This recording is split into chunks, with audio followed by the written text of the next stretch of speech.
India. Mysterious, far away, exotic.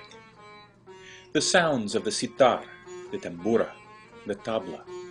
The sounds of the instruments of North India, which we call Hindusthani music. They're different than the sounds that we listen to on a regular basis. The scales are different, the tone colors are different, the instruments don't sound quite the same way.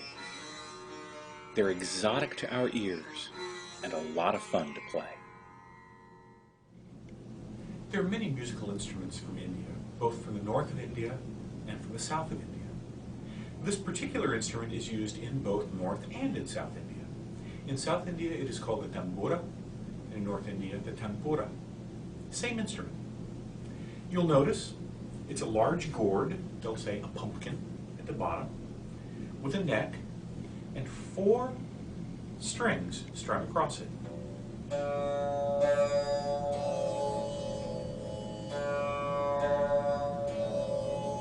Sort of a buzzy sound, intentionally. There are strings of thread underneath the steel strings here to make them buzz and sustain. This instrument, the strings never get played on, never get changed like we would on a guitar. They become the harmonic background over which something else is played or sung or spoken.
Probably the most famous instrument from North India, at least for those of us who live in the United States, is the sitar.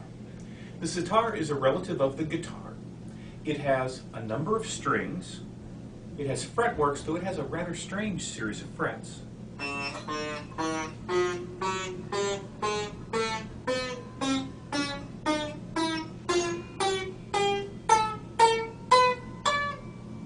And again, the shorter the string, the higher the pitch.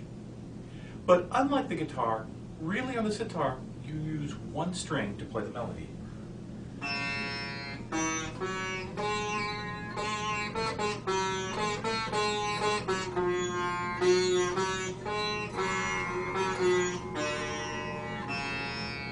The other strings are used to provide a sort of a rhythmic accompaniment.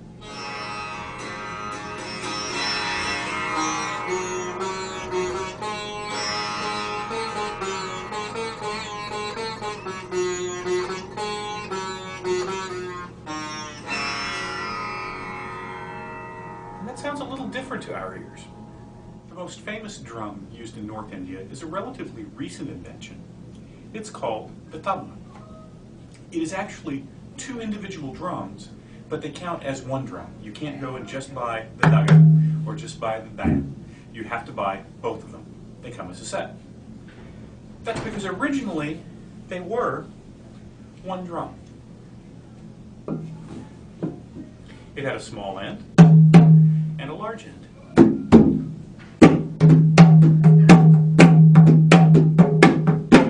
And it was played sideways like this, in front. And in South India to this very day, the mridangam is still played that way, and a number of drums in India are. The story goes that there was a great competition to be held, and that at that competition, one drummer who knew he was going to be best lost. He lost, according to the story, because of a cheat. Well, not really a cheat. One of the Hindu gods came down in human form and played drums. And of course, if the choice is the best human drummer or one of the Hindu gods, the story's going to say the Hindu god wins. The drummer was terribly upset. He took his drum, went home, broke it, threw it away, cried himself to sleep, had a terrible time. Got up in the morning and realized he didn't have any way to make any money. Tried to tie the drum back together, tried to glue it back together, tried to put it back together, and it just didn't work. The little end was fine. It was pretty much intact. But down here, every time he would try and tie it on, the parts would go flying to pieces. Well, he looked around his house and he found that he had a pot that was the same size as the large drum's head. So he tied the drum off to that, the circle here on the bottom to hang on to it, and he tied the little drum around its bottom. The tabla then became the standard musical instrument in North India and for percussive sounds. And it all works on something called bowls. Things like din-din-na, din-na, din-na, din-na, din-na, din-na, din-na, din-na, din-na, din-na, din-na, mere vidaya, tunne tsunaya, mere virada to, tunne tsunaya, mere vidaya se tu hai meri, mere vidaya hey mere vidaya tunne tsunaya, mere virajo tunne tsunaya, mere vidaya se tu hai meri, mere vidaya hey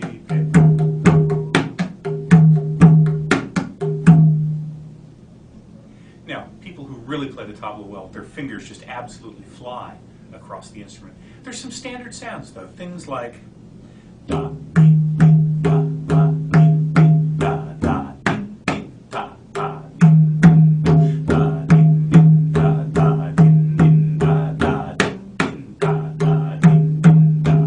And a lot of times they'll take at the double. Da, di,